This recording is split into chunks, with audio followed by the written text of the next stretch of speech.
Welcome back, guys. Today I'm going to show you how to find and install a game called Top Drives Car Cards Racing. So first thing first, open App Store, click on the blue icon right here on your home screen. Then make sure that you log in on your Apple ID account. Then click on the search button right here, and in the search bar typing Top Drives and go search right here.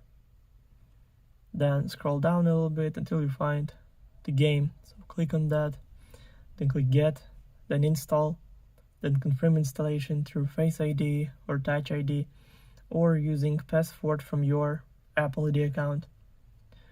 Now it's all done. The game is 2.48 gigabytes. Also, all links will be in the description of this video. Hope you guys enjoy. Thank you for watching. Please like and subscribe for more. Bye.